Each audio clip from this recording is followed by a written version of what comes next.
Hello my dear students, आज मैं आपको जीओसी जनरल ऑर्गेनिक केमिस्ट्री का एक बहुत ही धांसू सा टॉपिक पढ़ाऊंगा जिसका नाम है electron displacement method. Electron displacement method, उसके अंदर आपको 4 टॉपिक पढ़ने हैं। सबसे पहला है आपका इंडक्टिव इफेक्ट, दूसरा है आपका इलेक्ट्रोमैग्नेटिक इफेक्ट, तीसरा है आपका रेजोनेंस इफेक्ट जिसको हम रेजोनेंस के नाम से भी जानते हैं, और लास्ट है आपका हाइपर कॉन्जुगेशन। हाइपर कॉन्जुगेशन, ठीक है बेटा। चलिए स्टार्ट करते हैं।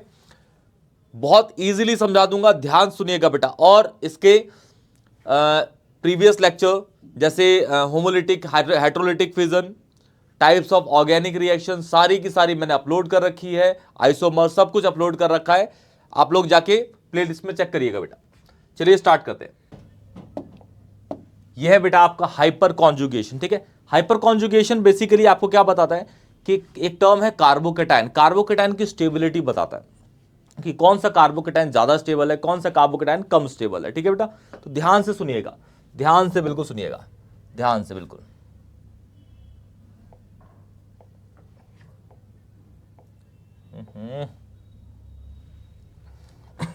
देखिए 3 तरीके कार्बोकेटाइन बनाता हूं मैं, ठीक है। 3 तरीके के। एक बनाता हूं primary carbocation, primary 1 degree carbocation, ठीक है, 1 डिग्री कहते हैं प्राइमरी को। दूसरा है सेकेंडरी कार्बोकेटाइन, 2 डिग्री कहते हैं, क्या कहते हैं। फिर लास्ट है आपका tertiary, tertiary carbocation 3 degree. Primary कैसा होता है, जिस कार्बन पे पॉजिटिव चार्ज है वो एक साइड से 3 वैलेंसी होगी ना इसके भी, 3 में से एक साइड क्या होगी, कार्बन की चेन। तो एक साइड बना देते हैं लो, कार्बन की चेन बना दी, ये एच है, ठीक है ना बेटा, एच है। और यहाँ क्या होंगे एच, ठीक है, एक साइड से है ना, ये तो एच हो गए कार्बन की चेन। सेकेंडरी क्या होगा, जिस कार्बन पे पॉजिटिव चार्ज है वो 2 साइड से कार्बन की चेन से अटैच है।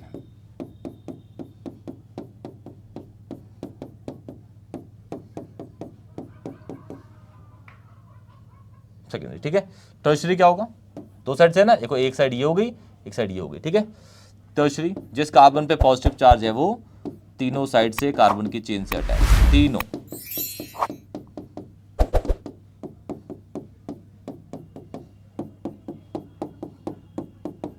ठीक है बेटा, टर्शरी, ठीक है। अब हमें देखना है कि कौन सा ज्यादा स्टेबल है और उसका कॉन्सेप्ट क्या है, ठीक है बेटा, ध्यान सुनिए, क्लियर है, ठीक है। देखिए फिर से रिपीट करता हूं, जिस कार्बन पे पॉजिटिव है वो एक साइड से ही कार्बन की चेन से अटैच है, ये कार्बन थोड़ा ना, ये कार्बन नहीं है तो प्राइमरी, ठीक है। जिस कार्बन पे पॉजिटिव है वो एक साइड ये हो गई, ठीक है, एक साइड ये हो गई, 2 साइड से कार्बन की चेन से अटैच है, ठीक है। टर्शरी जिस कार्बन पॉजिटिव हो एक साइड ये, दूसरी साइड ये, तीसरी साइड ये, 3 साइड से कार्बन की चेन से अटैच है, ठीक है। अच्छा, अब आपको देखना है कि भाई इसमें ज्यादा स्टेबल कौन है और किस तरीके से हाइपर कॉन्जुगेशन या नेथन बेकर इफेक्ट ने बताया कि भाई टर्शरी कार्बोकेटाइन ज्यादा स्टेबल होता है। तो इसके पीछे रीजन ये है कि अगर आपसे बोला जाए कि भाई एक कार्बोकेटाइन ज्यादा स्टेबल है कि एक एल्कीन ज्यादा स्टेबल है, तो आप क्या बोलेंगे कि कार्बोकेटाइन है कि एल्कीन है, बोलिए। बिल्कुल गलत, कार्बोकेटाइन नहीं, एल्कीन, क्योंकि एल्कीन न्यूट्रल है। एल्कीन तो न्यूट्रल है और कार्बोकेटाइन पे चार्ज है पॉजिटिव, तो कार्बोकेटाइन उस टाइम पे एल्कीन के कंपैरिजन में क्या होगा, ज्यादा कम स्टेबल होगा कार्बोकेटाइन, और एल्कीन ज्यादा होगा।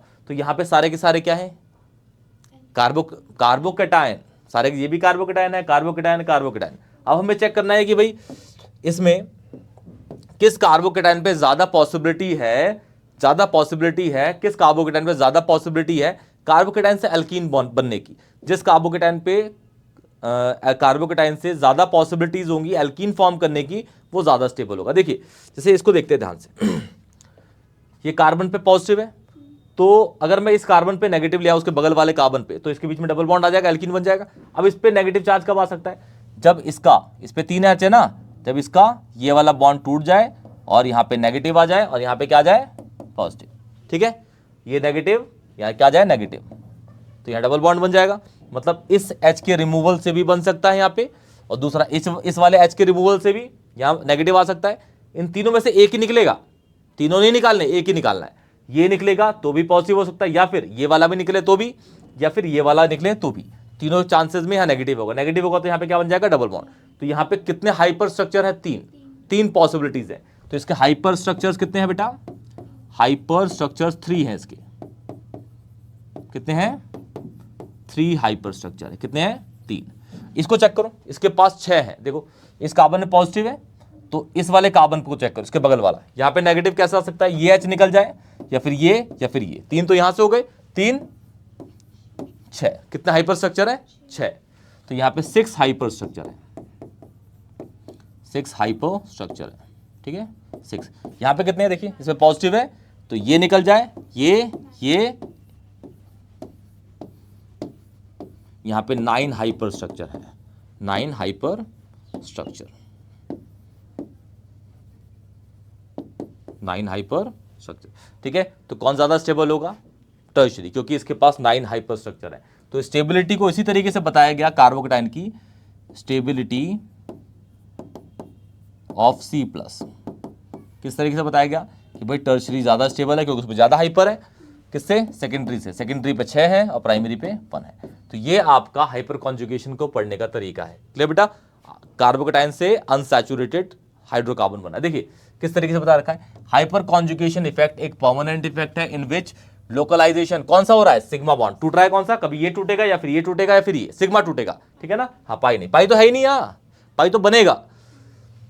Sigma electrons of CH bond, दिख रहे ना, CH बॉन्ड, ये CH, ठीक है, bond of an alkyl group, alkyl group के टूट रहे। ठीक है, directly attach to the N atom जिस पे अनसैचुरेशन आएगा, ये भी टूट जाएगा तो किस पे आएगा? अनसैचुरेशन पे आएगा। ठीक है, डबल बॉन्ड। और to N atom which has unshared p orbital takes place. ठीक है, मतलब जिस पे नेगेटिव चार्ज होगा। ठीक है ना, अनशेयर्ड मतलब नेगेटिव चार्ज है उस पे ना, कि उसका इलेक्ट्रॉन किससे बॉन्ड नहीं बना रखा उसने। ठीक है, तो ये आपको हाइपर कॉन्जुगेशन को समझने का कि भाई जिस पे ज्यादा नंबर ऑफ हाइपर स्ट्रक्चर होंगे कार्बोकेटाइन से एल्कीन फॉर्म करने के, वो ज्यादा स्टेबल होगा। ये जेई के, नीट के किसी भी कॉन्सेप्ट में आप लगा सकते हैं, बहुत ईजी है बेटा। क्लियर बेटा? तो ये आपका इलेक्ट्रॉन डिस्प्लेसमेंट मेथड यहीं खत्म होता है। कोई भी डाउट होगा तो प्लीज कमेंट सेक्शन में बताइएगा, वीडियो को लाइक करिएगा, चैनल को सब्सक्राइब करिएगा। तब तक के लिए टेक केयर।